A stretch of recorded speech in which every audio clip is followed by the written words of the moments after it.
Welcome to the Endless Honeymoon Podcast. It's me. Hi, Moshe Kasher here.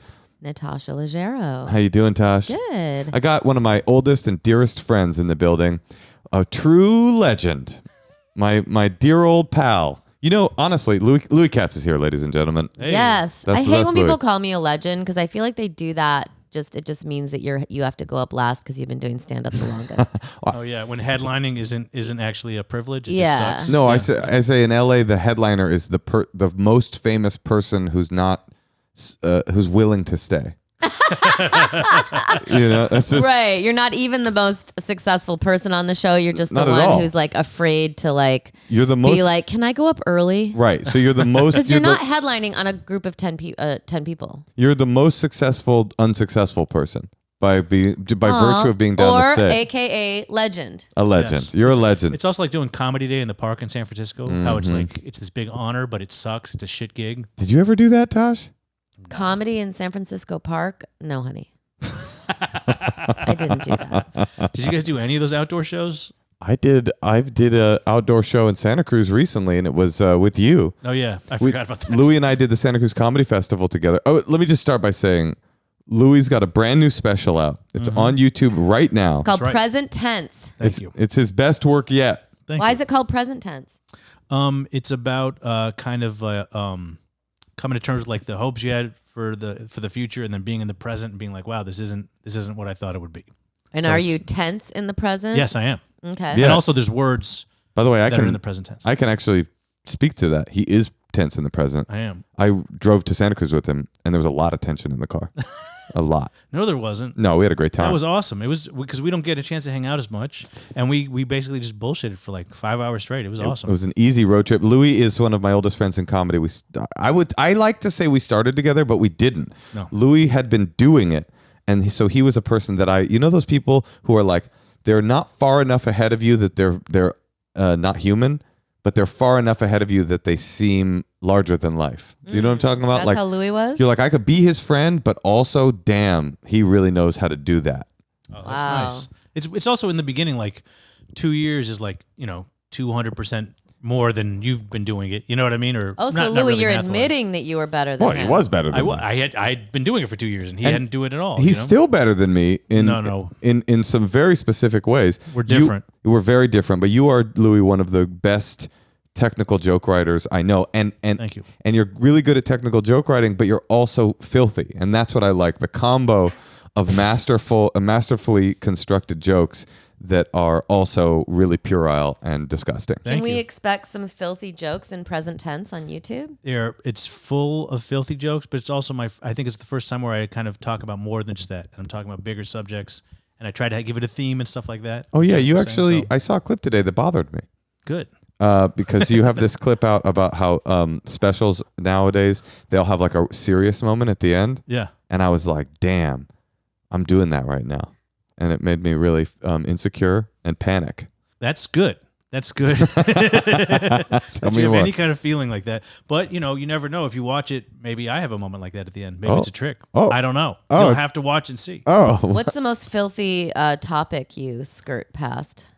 The most filthy topic, I mean, I would say the opening joke. what is it? Say the opening joke. You don't have to. No, do it. Do it It's a Bob and little Tom style. Teaser. Now, Louis, I heard you like cum farts. Is that correct? No, cake fart. Cake farts, sure. It's a level above. Yeah. Well, what do I say? It's I've been having trouble with my lady in the bedroom, but we're communicating and we're talking it through, and we decided we have to start experimenting a little bit more. Push our boundaries, and we tried something new for both of us. A little thing called doggy style. Yeah. That's where she tricks me into going down on her by putting peanut butter on her pussy, Okay. and that's the opener. I'd say that's dirty. Yeah. That is very dirty, and also I feels don't know why untrue I listened to you because to tell the joke when you just stared at me blankly instead of even fake laughing at it. You'd think you would fake laugh after you asked someone to tell their joke live on a podcast. That's a fair critique. well, Moshe laughed at the first part, so then I was confused.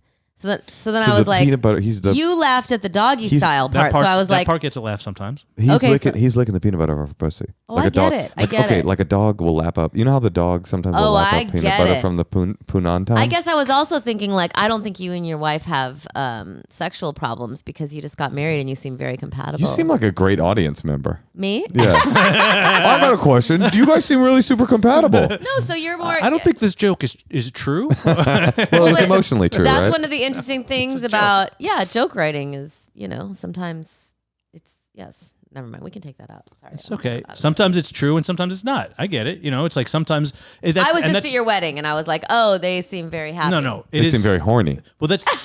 I mean, we were happy and horny. I would say seemed happy and horny. Well, that's the fun thing about this special and about it being like. It's kind of also like a love letter to jokes, and that's what I think is the fun thing about jokes is that one second they do seem totally sincere and the next they don't, and some of it is sincere and some of it isn't, and it really is up to the audience member to kind of parse that. I've always wished that I was better at like pure jokes. I like that. Actually, you're in my book. Do you know that? Did I tell you that? You made the cut. What really? There was speaking of early days of comedy, you came up to me when I was maybe a year in, maybe 6 months in. And you were like, you are not good enough at stand-up to be fucking around as much as you do on stage. And I'm sorry. And I was like, what do you mean? And you're like, you got to like stop it and go write jokes for like a year. And said this? Something like that. Maybe you weren't that forceful. But was it rude or did it help? But I could give it a solid both. Okay, cool. That's great. Because I did it. I took the advice. I stopped messing around on stage. I like went away and not went away, but like I focused on like writing material. And then when I got good enough at that or felt good enough at that, then I came back and finally developed my style that I have now, which is like I fuck around a lot, but I weave in and out of doing jokes. And it was 100% because of that conversation. That's great. I'm glad I helped. I'm Same sorry. here. And sorry I was a dick. Can I ask you boys a comedy question? Yeah. Do you ever get a little bored of stand-up comedy? Yeah. Oh yeah. Fuck yeah. Okay, good. It's I get bored. I mean, there's lots of I think a lot of people they stop watching kind of early on. They're sick of it. And I was one of the holdouts. I'm still interested in seeing stuff and I still kind of am. But at this point, it's gotten where I can rarely watch something all the way through. I can't watch it as much. I mean, this pandemic was like, the big shock of it was how much it felt like good. It felt like a relief not to do it and not to have to do any of it. Wait, we didn't do it for like 2 years. Yeah, that's a long time. Remember, I had a really good Zoom show once. I think I had a couple good Zoom Really? shows. I only How had did good that Zoom happen? shows. We somehow got because we did 2. We did literally 2. We did 2, and both of them were paid gigs, and both of them were very pleasant. Well, it's great to make money for Zoom calls, but it just threw off my time. It literally throws off your timing. Yeah. I mean, like you can't hear them. There's things going on in the background. I mean, I was just like, I'm out. I can't do even outdoor shows. I didn't like. I did a few of them. I didn't like them. But yeah, I mean, I totally relate to getting sick of stand up, but it's also the cool thing is how I'm constantly learning new things and constantly getting better. And like that's kind of exciting in and of itself, but like it's still grueling. Do you ever make like super novice mistakes? I find myself like doing things like that I already know you're not supposed to do. Like what? Like looking at my notes that are behind me my whole entire set and like having my back to the audience, like trying out all the new bits in a row and not like wedging them in between. Yeah, but you also, I mean, if you just like wrote those down, then you might not do them the next. You know what I mean? Like you just not the fact that you know all of them means they are avoidable next time. Do you know what I mean? Right. Like the very next time, because you're so aware of them now. Right. I think. Do you ever do any novice things? No. Moshe? You're kind of an expert. I would say I'm a master. That's nice. No, of course I do. There's always mistakes. There's always like. It's constantly like or that. like when you're not doing great and then you're like, oh, I'll attack the audience. It's almost like it just happens. Well, that works sometimes, but then it often doesn't. I started attacking them with a smile. Okay. And that I highly recommend that because I can't stop attacking them to some extent, and you just gotta be like, hey, what's your fucking problem, and like that. And I found that helps a lot. I've started saying I love you guys. Oh, you guys are great. I love you guys. If they're and it means bad. the same When they thing. suck? It means the same thing. But it's just One love. Yeah, one love. That's a one love situation right there. I go, oh, you guys are great. Yeah, I love this. I love performing for you guys. But I mean, there's constantly mistakes like that still, and like constantly still growing, and that's what keeps it interesting. But yeah, man, I get super burnt out on it. Neil used to say, Brennan used to say, stand-up is the only job where you have no idea how your day at work is going to be. Like you don't know. You're about. How to, would anyone know what their day of work is going to be? What I'm saying is like no. Or maybe he was saying you have no idea how you're going to do, how good you're going to be at work that day. Like you walk out on stage and every time you walk out on stage, you're thinking to yourself, this could potentially be good. Yes. And then when it isn't, you're like, I didn't feel like I was ready to do a bad show. I was ready to do a good show. Well, also, I always say it's like you're doing the things exactly the same way you always do them, and sometimes they just fail. Right. Which that's not true of any other job. If you do it right every time, it should go well. But every once in a while, it just doesn't fucking work. Well, I had this thing. Oh, I was up in. I did a couple of shows and they didn't go my way. It's funny, like when we did that stand-up show. That stand-up festival in Santa Cruz. Mm-hmm. We did the theater festival, and we did the theater show on Friday night. Yeah. You, me, and Marcel Arguello, and I was like, okay, that was good. And then the next gig was outside, and it was awful. It was like being back at a open mic. It was really bad. Yeah. I mean, I was there. Yeah. It felt went on after me. You did better than me, but it felt like being at an open mic. Then the next show was like a little better. It was good. And then the next show for me was like great, but it was at a small coffee shop. And I was like, this is the experience. It's like one show to the next, I feel like, oh, I should quit. Oh, I'm not good at this. And then I go to the next show, go, oh, actually, maybe it's kind of good. And then at the end, I'm like, I think I'm a genius. Yeah. And all in one night. Oh, yeah, all in one night. But also, like, those shows were, and like, thank you for having us at the Santa Cruz one, but it was almost like an open mic tour going to these different gigs. Like, it was every third venue was a venue. But I just mean emotionally, it was interesting to watch the ego death. It's like I literally the first show I go, I don't think I got it. And then the next show I was like, okay, no, I know what I'm doing. And then the next show I was like, I am a singular artist of a generation. Yeah. And then the next time I did a show the week after, I was like, back. It's like everything is dependent on the night. But we got to get over that. Like that's what I've been working on this. I work on this in therapy. I see that therapist that sees all the other comedians in New York. Oh, there's a comedy therapist? There is a comedy therapist. Oh my God, that sounds horrid. Well, it's only horrid because it used to be in the waiting room right outside. So for the last 5 minutes, you don't know which one of your friends is out there.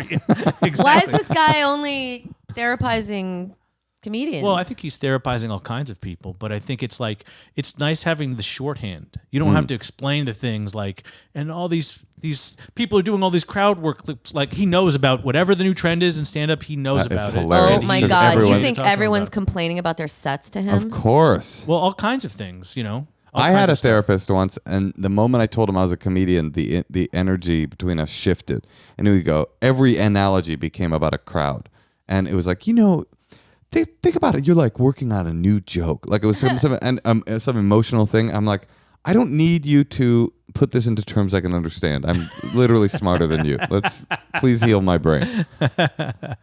Well, I feel like I lucked out because he's the first therapist I ever saw, and he's like kind of amazing. And he's a 10 out of 10. Yeah, I mean, dude, he saw Richard Lewis. That's like the OG of Jewish. Richard Lewis, to be fair, probably saw every therapist in New York. So yes, true. He's probably a therapy slut, but he's just been through a lot of neuroses, and he knows what he's doing. What's the main thing that you bring up to your therapist? I'm just kidding. We don't have to talk about that. Present tense. I recommend everybody watch it because Louis you are a master craftsman. Really, it's a banger. It's out now, right? Yes, it is out now. Yeah, please go see it. It's on my YouTube channel, youtube.com/@Louis Katz Comedy. That's LOUISKATZ. I have a question for you, Louis. Yes. Do you have any questions, No, Natasha? go ahead. What kind of dog should we get? Small. No, we don't want. We want intimidating. Intimidating. Yeah, Burmese sweet. Mountain Dog. Ooh, somebody did recommend the Burmese Mountain Dog, by the way. I got a lot of comments from our listeners. A lot of people recommending all these different dogs, one of which I really liked. It was called a Yucatan Laika. It's like a primitive sled dog. A dish. I don't know. Sound like I just want to say, going after a dog because of its breed, it just seems kind of gauche or tacky or something. Like if you're like, I want a dog that is this breed, and I'm going to go to the Galleria and see if they have any that are 100% this breed. Yeah. Who makes your dress? Huh? Who made that dress? I don't know. What company is that dress? I don't know. Look. Well, my point is, I think this is a designer dress, actually. Yeah. You want a designer dog? Gianni. What's it That's called? all. Gianni. Gani. Okay. I'm Here's the just thing. saying. That's all that is you like a specific look. Well, I think that's true, but also I think we're kind of like brainwashed into this. Like every rescue is this magical. Like to me, it's like you get a bad rescue, Yeah, like you're life is stuck over. with that for like 15 years. Like I I wouldn't rescued a be. I dog. would get rid of that dog. I rescued a dog yesterday and gave it back 12 hours later. Oh my gosh. Respect. She brought home a 1 pound. It was 2 pounds. It was so small you could see its nervous system not functioning. It It was felt like it was just like a sock. yeah, Like, it was and like a I was like moving carrying sock. it around. And then at one point I thought I had my napkin on my lap, but it was the dog. It was like a wisp. And then it wouldn't eat, but it did manage to have a lot of diarrhea on my duvet. Right. It didn't have a This is why you need a personality. duvet cover. Should we tell that If story? you want, I'm just saying. Louis came to stay here at our house for 1 full month while we were out of town. Was it a full month? Yeah, it was a full month. Thank you. And Thank you for having me. you- Not just on the podcast, but in the now in the house. that would have been the thing to say. Now he It was did. implied. He's The thank you was implied. Sometimes it's the thank yous you don't say. You know? there was no duvet cover on the blanket, and on the comforter. on the comforter. Yes. Louis asked about the duvet cover. I said we don't have one, and then I was at his house, staying at your place in Brooklyn, Uh-huh. and you had a vase that looked like a mug, and I sent you a really charming, cute little picture Uh-huh. with me holding the vase that looked like a mug and saying, "Is this a cup? Ha ha ha!" Because I'm also a master joke craftsman. Uh-huh. And he wrote back something like, "This is like 3 weeks later. Hey, at least I have a duvet cover at my house." It's a joke. No, it was a good one. Well, I was trying to do a European thing because I've been staying at all these hotels that put a sheet in like before and above, and then I thought it looked really cool. That's kind of the problem with you is that you don't have a sophistication to understand when things are European things. We've stayed in Europe together and we've had problems with the sheeting. So don't even say that to me. Well, to be We've fair- literally done that. to We've be- had issues with the sheeting. be fair- there's no AC in Europe. They don't have a top sheet in Europe. There's lots of problems with the bedding and Europe and the was- temperature in Europe. Europe was where I discovered that you're like slightly OCD actually. And I think it was when we were staying in a hotel room together in Norway. And we had a great experience in Norway where we were doing Louis was headlining a show. He let me do a guest set. We had a great time. And all the local Norwegian I comedians. remember this. Yeah. All the local Norwegian comedians was like, "Oh, you're so good. Come, let us show you Norway thing." And they bring us downstairs in the venue, and they're like, "Look in this building, this room. They used to torture the Jews. The Nazis tortured them." And then they go, "Look up," and there was a swastika on the lattice work above it. They're like, "Cool, right?" Like, okay. I thought it was interesting. I like history. Was interesting, but I think it could have used a little bit of a hey, prepare yourself. You're about to go into the place where the ghosts of your ancestors are still flying around. Well, listen, we've got someone on the call waiting. Oh, we Should do. shit. Let's Okay. do Should it. we Let's do call- some advice. Louis, are you down to do that? I'm so excited. I see these clips all the time. I keep wanting to come on the show, and I'm so excited to do it. So Present tense, YouTube, now. Click it. Listen to this, then bop on over to Louis Katz Comedy. Watch that shit. Hey, Tosh. Yeah, Moshe. Guess what? What's that now? I'm psychologically healed. I don't need therapy anymore. Oh, really? Who told you that? The news cycle healed me. But if you're not healed, why don't you try seeing a therapist on TalkSpace? Do you think seeing a therapist or psychiatrist would be helpful, but you don't have the time to actually find one and meet with them and also afford them? Try TalkSpace. By doing everything online, TalkSpace has made getting the help you want easy, accessible, and affordable. If you're not totally healed like me, guess what? There's no need to commute to appointments. There's no need to miss time at work or line up childcare to go to your session. They let you send messages to your therapist. You can do it in your bedroom, in your bed, while being upset about what's going on in the universe. It's the #1 online therapy platform with licensed therapists in over 40 specialties. Including anxiety, depression, substance abuse, relationship issues, and much more. It's also secure and private. They're super encrypted. It's super easy. It's less expensive than in-person therapy. It's more convenient. And as a listener of this podcast, you'll get $80 off your first month with TalkSpace when you go to TalkSpace.com/honeymoon. To match with a licensed therapist today, go to Talkspace.com/honeymoon to get $80 off your first month and show your support for the show. That's Talkspace.com/honeymoon. Let's talk to Anthony in Pennsylvania. Hello, Anthony. Hi, Anthony. We're here Hi, with. how are you? Wonderful. How are you? You got a great voice. Oh, thank you so much. Oh yeah, that's like announcer voice. I've heard that so many times in my life. Thank you. I mean, you got it. Oh, we're here with Louis Katz, who, by the way, he's got a brand new special out on YouTube. It's called Present Tense, and he'd love you to watch it specifically. Thank you. I will watch it, and I've already pre-ordered your book, Moshe. Oh, so thank you. I love it. I love Great. it. Already, I like him a lot. Yeah, he seems really cool. You don't So- need our help. Anthony, what's going on? How can we help you? Oh, thank you. So I'm gonna give you the problem and then a little bit of backstory. As these holidays draw nearer, I'm already receiving pressure from my family to bring my brother to holiday events. Unfortunately, earlier no. this year. You don't like his brother? I'm just what do you have- Natasha, your parents can't tell you. You're a grown man. Like, what the hell? Exactly. I don't even need to hear the rest of this, but keep going. You don't even know the half of it. Well, Truly. All right. Let's hear it. Earlier this year, I cut him out of my life. Enough was enough. I cut him off in January, and it's been a good year. Like, I've successfully kept my boundaries. Like, I'm in therapy. I do all this stuff. As we get closer to the holidays, like, I've already received a few calls where they're just like, he's not really that bad, right? So you can bring him to Thanksgiving. He's not that bad. Bring him to Christmas. And he is that bad. Like, if I give you the short, abrupt shorthand version, he's like crazy right-wing conspiracy, like anti-vaxxer, Trump supporter, drug addict. It's so many things, and I'm just like, I can't deal with him anymore.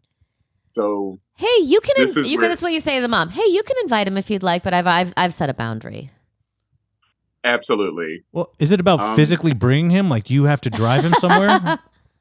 that's what they want me to. They're No, like, that's "Yeah, called bring a him. bus We want ticket. Bus ticket. I've done that before. I'm thinking of doing that again.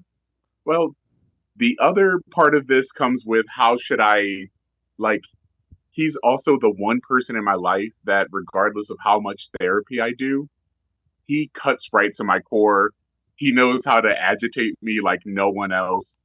And I don't mind if he's at holiday events, but how do I keep my sanity around the insane, I should say? This is tough. Well, let me ask you something. Is he bringing any side dishes that That's might a great question, Louis. might make you say, "Hey, he's all right. Mhm. These are great, like sweet potatoes or Does he something." make a good chestnut pie? Absolutely nothing. If Nothing. He's anything, bringing he's only bringing problems.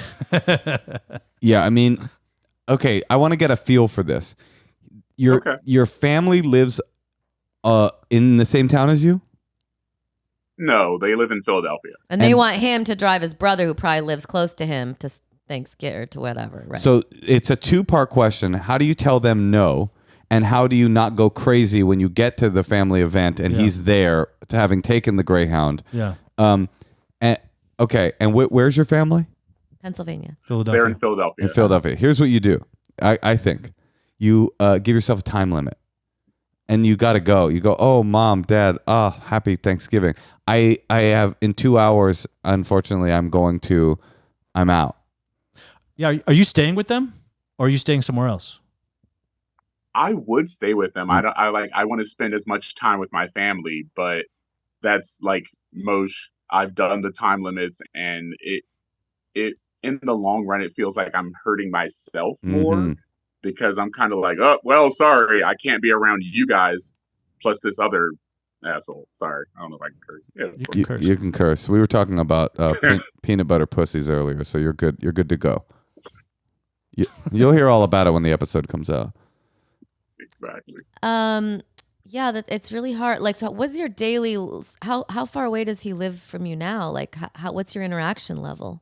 He and I live in the same city, so we really only interact when it's necessary. But like I said, I cut him off earlier this year, and it's such a complex situation. Like, he's unhoused, Mm. Wow. And you just diagnosed bipolar.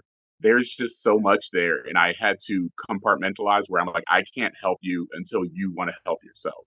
Sure. And now, as we, like I said, we get closer to the holidays, my family is pressuring me, like, break your boundaries, bring your brother. We know he's annoying to you. but also it's like you shouldn't be enabling him. And your Exactly. family should be, maybe you do need to have whoever's the head person in the family trying to spearhead this, just go back on your word and just bring him because I want to see him. Maybe it's your mom. That person you need to have a talk with, and you need to say, listen, I've set some boundaries. Another thing I was going to say is, what if you brought someone else? And you could I tell like your that, mom, Natasha. you could say, listen, I'm bringing my friend. It could be a girlfriend. It could be a partner. I mean, that's a lot to bring a date, but maybe there's a good friend or someone, and you could say, like, I'm actually bringing a friend, and they're not that comfortable, and we're going to be doing our own thing, but I'm here for him I'm not cutting him off. Now all you got to do is find a date for Christmas Day, which should be pretty easy to do. I mean, that's fairly easy to do. But maybe you have a friend who doesn't have a place to stay. See, it sounds like you have a fun home. Anthony, this is why Jews are important to have in your life. Is because you just call your Jewish friend and say, right. what do you do in Christmas? And the answer is always going to be nothing. Oh, that's true. Chinese food in a movie. Chinese food in a movie, sure. But could you skip it this year and come to Philadelphia to be a buffer between me and my brother that I can't stand? Exactly. That's I don't. I would love to do that. I would love to bring someone home, but I don't want to bring anyone to the chaos of my family. I hear you. Also, for Natasha, I don't know if you can see my purple couch and my purple leopard print pillows. It's not going to be a girlfriend. Clearly, I'm gay. No, I know you're gay, honey. I That just girlfriend meant, suggestion was wild. but I wasn't talking about a lover. She was saying, Don't you have girlfriends? no, Friends that are girls? to Natasha's credit, I she was, definitely she was talking about friends. to Natasha's credit, she wasn't assuming you were straight. She was trying to get you to do conversion therapy for Christmas. I was actually For trying Christmas. to not have you bring a date to Thanksgiving or Right. Christmas. So I was like, like a friend, that kind of thing. But I understand not wanting to do that with, to your family and bringing them into the chaos. But what would your mom say if you said to her, this beforehand on a phone call, like, this is a real boundary I have, and Have you had that conversation? We've had that conversation many of times, but she's his biggest enabler, and it's real sad. Like, he's my older brother. He's 5 years older than me, and she's like his biggest enabler. Like, nothing he can do no wrong in her eyes. And it's just kind of like, I'm just like, hey mom, I just picked your son up from rehab for the 8th time. Yeah, he's still on pills. And she's like, no, he's just going through a little something. And I'm like, Oh, wow. She's delusional. Absolutely. Is there a way you can split the holidays? Can he have Thanksgiving and you get Christmas or something like that? Oh, that's smart. I like that. Oh, I would love that. I like that idea. Well, you could definitely do one of the holidays. Because that was like, you're in your 30s, right? Yes. You don't need to go to Thanksgiving and Christmas road trip to see your family. Right. He wants to. He wants to. My first thought when you first began was, this is why, my brother for many years had this like group of like guy friends that he would go on an international trip on Thanksgiving with. And I always found it a little bit obnoxious.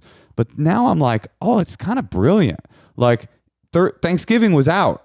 He was like, oh, I'm going to be in China. Like, I'd love to, but I'm going to be in China. That it's like, my first thought for you was like, what if you just had a trip planned at that time and you were just like, I can't make it. And then you're like, well, I want to see my family. But do you have to see your family on Thanksgiving? Couldn't you go and do your special weekend another time where it's like there's nobody there, there's no pressure? His mom would be so upset. His mom would be upset. I think the holidays mean more to non-Jews. I think Christmas is like a big deal. No, Christmas. I've heard. I don't know myself. Listen, Christmas I get is more of a non-negotiable, but Thanksgiving I like Thanksgiving, but I feel like you could take it or leave it, right? Honestly, yeah, we can take it or leave it. And like, my family is full of like healthcare workers, so we typically always do one of the holidays, and that would actually be great. Like, first off, I'm not going to pass up Thanksgiving. My my auntie's mac and cheese is amazing. There we go. But So you can't be estranged from her. That's what I'm Christmas, saying. I'm like- Right. Don't push too hard. Yeah. That's right. You don't want to push them away, and then the mac and cheese is out of your life. Exactly. I will go in there just for like a plate of mac and cheese. They'll be like, "I love you, Auntie." Oh, he's here. Bye. Peace. I gotta go. I think it's splitting up the holidays. I think getting your own place or bringing a friend if possible. And you know what? The first like 3 months of the year is full of 3-day weekends too, aren't there? So you could also say, "Hey, I'm coming out this weekend." You know what I mean? And like that is when I'll see you, and we'll all get together then. But I think we should give him advice based on the idea that he is going to go. And he might be there. And he is the gonna be brother's there. going to be there. And the mom wants him to be the ride. How long of a drive is it? It's only 2 hours, but I mean, But look. it's like the principle, right? You don't want to. This one's the boundary part is easy, although easy to say, not easy to implement. Boundaries are we always talk about this on the podcast. Boundaries are very easy to set. They're incredibly difficult to hold to, right? Sure. All the challenges in holding to it. The way to answer your mom is, to me, very obvious. You don't make a big drama about it because your mom's never going to be able to hear the points you're making. You don't go, "Oh, he's this, he's that." Don't you know how he's hurt me, Mom? Don't you understand? She doesn't understand. She won't understand. She can't understand. He's her little angel, her little unhoused angel. And like all you say is, "Oh no, Mom. No." It's as if she was suggesting to you, what if you came to Thanksgiving this year in a tuxedo top but naked from the waist down? You go, "Oh no, Mom, I'm not doing that." It's just like water off your back. Oh no, And I what can't. happens when she goes, "But why, Anthony? Why can't you drive him?" Mom, you already know the answer to that. I love you, but you already know the answer. It's just like treating it like as if she's suggesting something completely insane to you. You know, like what if instead of turkey this year for Thanksgiving, we just went for a Jello mold of turkey, and you just go, "What? No, I'm not doing that." But- it's a no. And the truth is, he probably has like a 30% to 50% less chance of even making it if you don't pick him up. Can he get there without your help? he probably wouldn't. I mean, that sounds like the solution. Oh, yeah. Right there. Your question really And seems your mom like can buy him a bus ticket if she wants. And if you can say, like, "Listen, I'm on my own timeline. I've had to set a boundary with him, a personal boundary. I hope you understand. I love you. I want to be there." You know, and it's just like it's a personal boundary. And sometimes it works to just keep repeating things. Keep repeating the same thing. It actually sounds like when we're boiling it all down, what you're really asking, really, is how do you say no to your mom? Like how do you like enforce the boundary that your mom already knows you have? It's not really about you and your brother. It's really about you and your mom. Because your mom's saying, how could you be the bad son? How could you be the bad brother? You know, this perfect angel is trying to get a ride and you're you live in the same town and you could bring him here so easily. What a jerk, what an asshole you are for not. That's the guilt pull. The guilt pull isn't your brother at all. You've already made peace with your relationship with your brother. It's that you don't know how to tell your mother no without her saying, you're just a villain. Wow, sorry. Yes, you just read me for filth, but yes, you're correct. Well, the purple couch helped, honestly. It's very soothing. I do therapy from this couch. It really helps. But that's how I get. That's very insightful. I think that's a good call. I get it. It's difficult. You know, it's like all these toxic family relationships. I was the person. They always revolve around one person who's the loudest dysfunction, and that's your brother, right? They call me identified patient. That was me. But everybody else has issues. Yeah. And you forget because the other person's issues are so loud. You go, "Oh no, I don't know if everybody has issues. Everybody's normal, but your mom's not normal." And even you're probably not normal in regards to this. Like everybody's a little bit fucked up around this topic, and like finding health within that relationship with you and your mom. I think that's the secret. Is there a lot of guilt too? I mean, so it's guilt, right? Is that what it is? It's like, do you feel like you're hurting your mom by not bringing him, or it's just more like you can't be with him? Kind of, sort of. It's almost like for Black families specifically, like the holidays are such a big idea. Like it's just this huge event. And it's kind of like we all get together and we put aside petty squabbles. But I've been putting aside so many petty squabbles that they've built up. And they're not petty. It sounds like also they sound like major issues. Exactly. You know, That- shouldn't diminish them. They're huge issues. That's a good point, Louis. Yeah. Drug addiction and unhoused and bipolar, these are not petty squabbles. These are yeah, he's right. They're major. I have an idea. Yes, Tom. What if he tells his mom when he says this, I need you to not ask me again? Ooh. To like, is that Oh, too I much? like No. How would your mom take that? I don't know, but I will definitely enforce that boundary. I don't know how, but I mean, just yeah, so it's not wow, like a that's great. constant thing.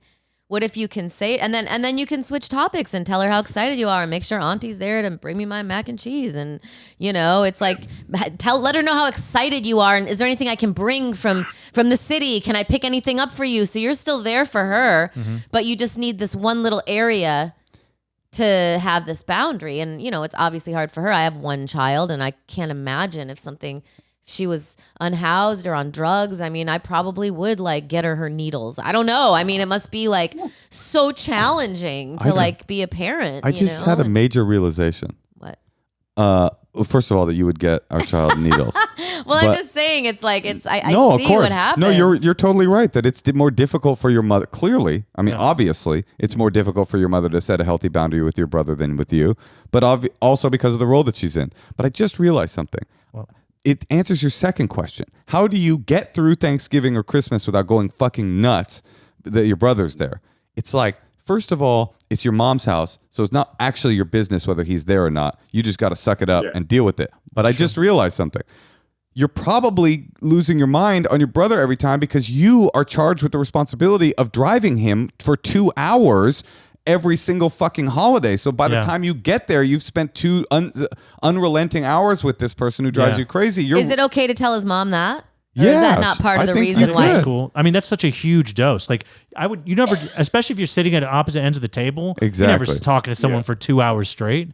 So that's maybe that's a way to tell her, like, hey, it's these car rides that are right. And I don't know if that's kind of half stepping where you're just saying no, you can ask me, but you say, hey, mom, it's the car rides that are leading to the stress. And that's what part of the reason why I can't be with him. There's still going to be stress, probably. And there is going to be stress, but I just feel like he'll be so much easier to deal with, like Louis said, from across a table after not having spent 2 hours in the car there and 2 hours in the car back. If you just say to your mom, look, I want to get together and have a great holiday gathering where we put aside all of our petty squabbles, and I cannot do that if I'm driving him there because I'm already angry at him by the time I arrive. I do have to say one thing though. It is going to be very awkward when it's time to go. Do you leave? You don't leave that night, do you? You're so right. And your brother like has to go find a Greyhound to get home, and you're just driving 2 hours. Okay, you got to find another way to get there. So I think you need to lie, and you need to say something. What I would do is be like, I have errands to do. Whatever the city is in between. Like, I'm stopping here. I'm actually not going straight to Philly. Say you got a ride, but park around the block. Tell them that he didn't drive. Yeah. I got a ride here, and that's that. A friend of mine drove me down. Honestly, that's not like I've drawn this boundary before where there have been many a times where I'm like, I'm leaving at 3 p.m. He's not ready, and I've just left him in Philly. And I'm just like, you're a grown man. You'll find your way back. You got to do what you got to do. Exactly. How many people are invited to these holidays? It's a huge gathering. Huge. Estimate. There's not even a number you can put on it. It's just infinite people. It's just a Google people.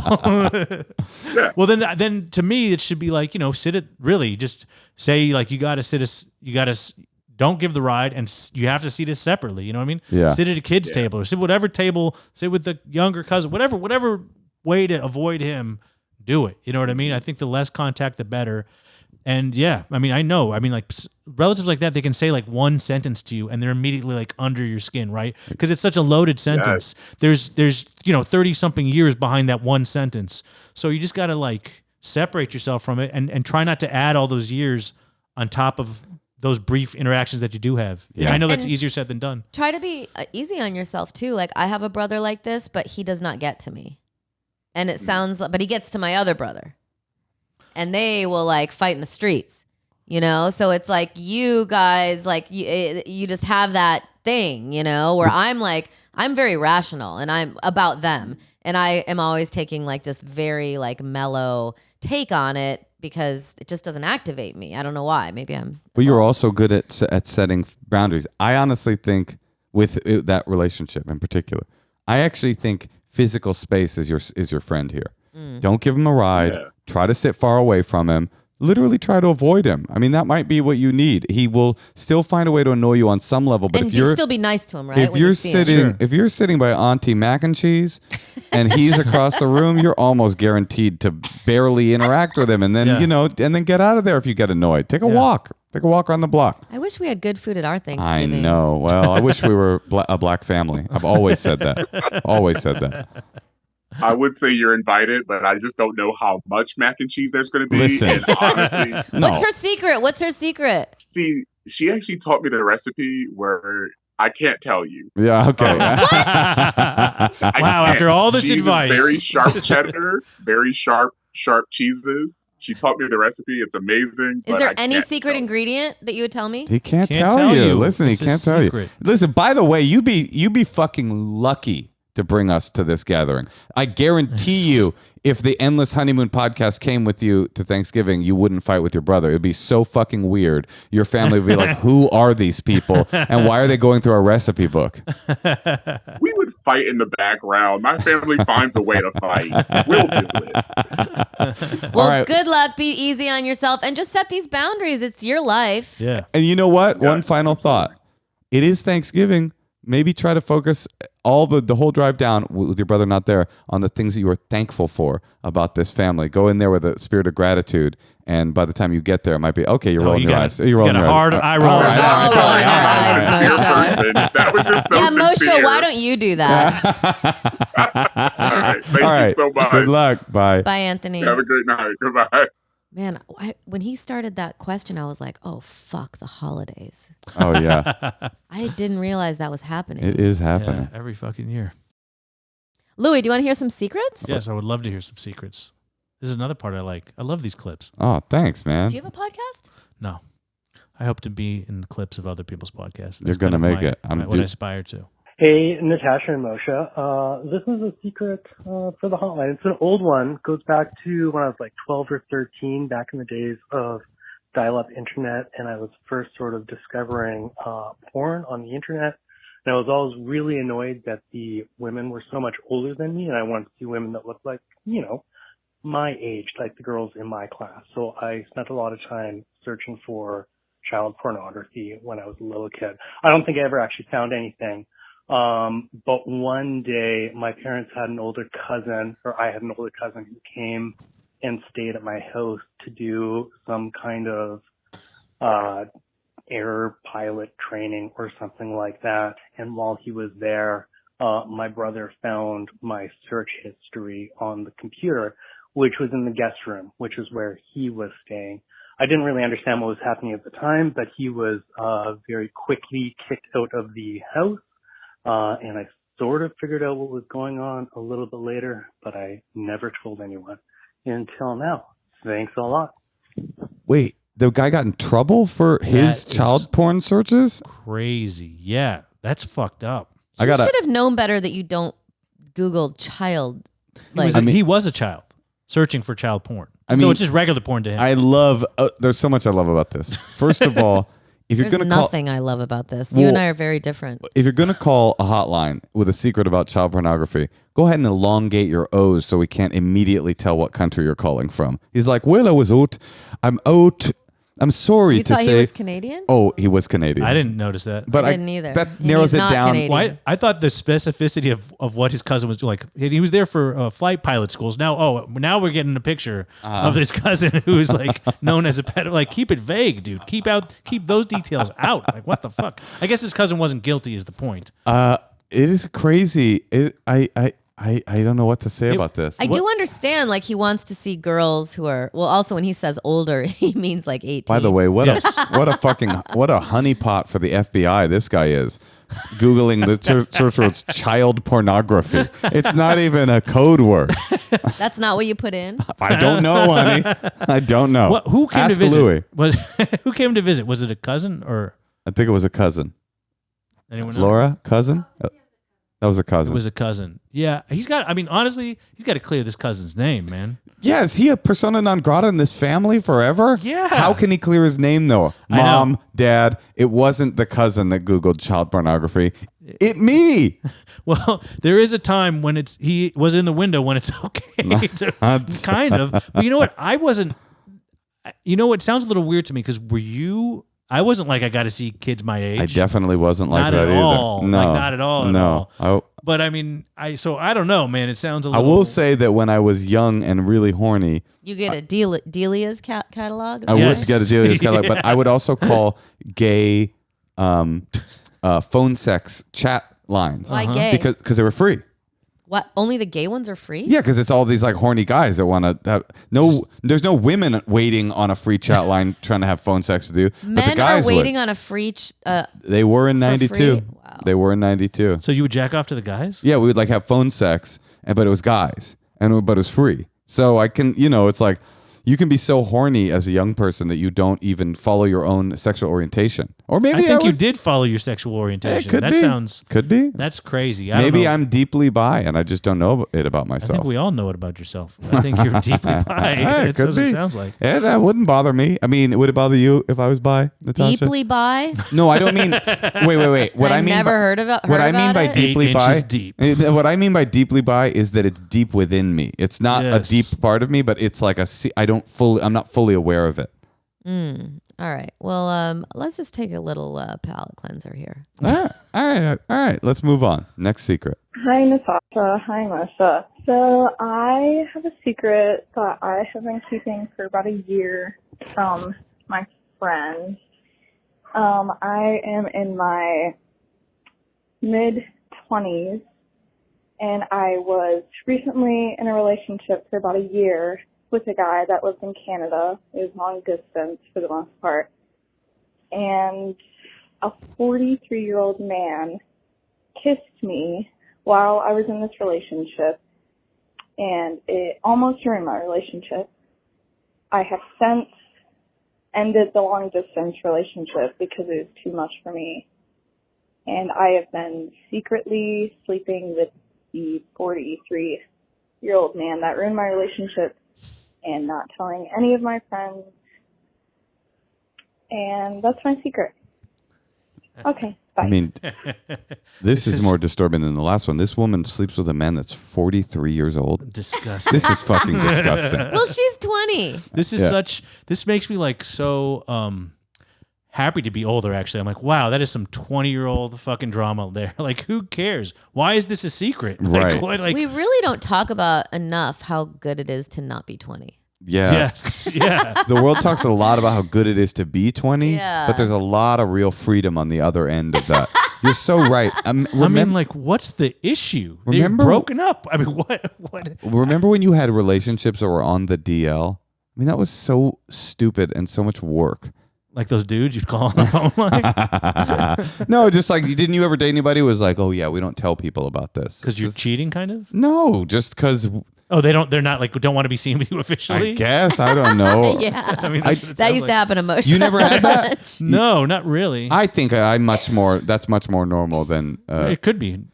you never had that, Natasha? Somebody you were sleeping with, but like nobody was You. allowed to know? Is that true? I mean, I don't think I wanted people to know right away. Sure, comedians want to keep it private at first. Yeah. That's for sure.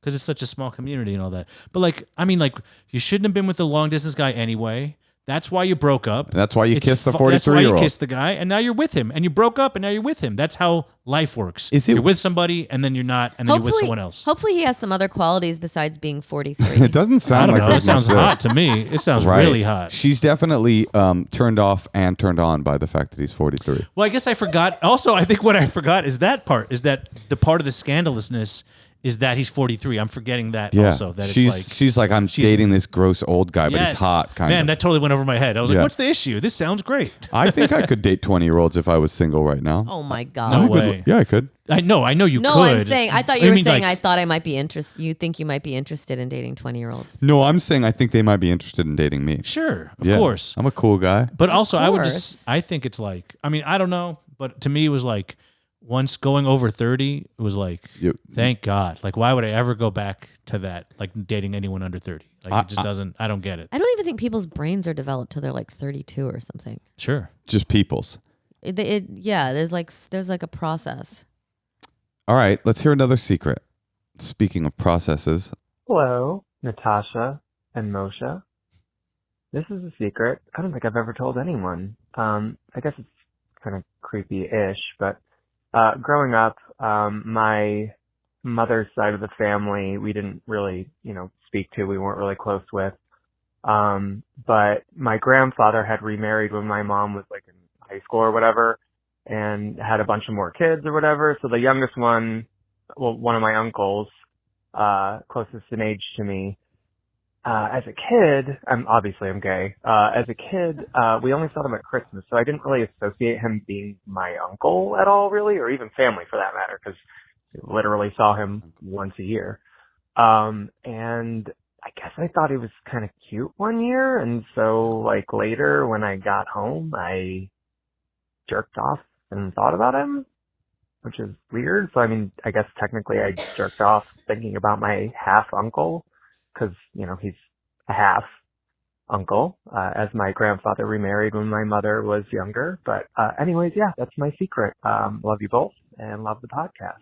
Normal. Totally. Normal. Have you ever jerked off to a relative, Louis? Sure. I mean, the internet is full of jerking off to relatives. That's all there is. It is? Yes. It's actually pretty difficult to Wait, find how a are clip. people jerking off to their relatives? It's all step porn. It's all. Oh, you that's what mean I'm the saying. porn searches? Yes. I'm saying, Sometimes like, it'll be step for no reason. It's like stepmother delivers pizza. You're like, why? Wait, why is she a stepmom? So It's actually kind of hard to sometimes find porn that doesn't have stepmom, and Yes. I'm like, I don't want to ever press on something that feels like it's like, parental? yeah, like Yeah. or that it's like that's what? Parental. or that feels like anything that incest or I don't know. It's just kind of Yeah, like me too. I never look at that. That would be totally gross. I'm out on that. I just think a half uncle who you barely see. I mean, these people got these secrets. I'm like, let this weight off your I back. know. Like, what is wrong with you people? I know. It's okay. I mean, I 100% thought he was going to fuck the uncle. I thought so too. Now, if he had fucked the uncle, now we got a scandalous secret on our hands. But jerking off to him, I don't even think Is that's... incest as bad when it's gay and adult? Yes, All it's right. incest. I'm What's saying the they difference? can't make a fucking As weird a kid. bisexual man, I can say strongly, honey, you are deeply bi. I am deeply bi. All right, well, I am very yes. You want to wrap it on up? Well, I just wanted to say one more time, Louis is hilarious. Louis is the man. Check out his special. Present tense on YouTube right now. Truly, if you're listening, this is special not to miss because he is one of the best. Thanks, guys. You're one of the best. Anything And else you'd like to One promote? of my best friends. That's it. Oh man, you guys make me feel nice. No, that's. I mean, I can't think of anything else besides that. Yeah, that's it. I'll be in Austin at the Creek in the Cave in December. So come see me then. But really, it's all about the special. Please tune in. It's on YouTube. YouTube.com/ at Louis Katz Comedy. We're still doing backslashes? We're doing backslashes, huh? Oh, there's a link in the thing. There'll be a link just in use the the bio. link in the thing. Sorry, Link in the thing. Link in that thing. Link that thing. All right, well, Thank you, Louis, for Thanks- being our guest. thanks for having Natasha, me. let's go try doggy style.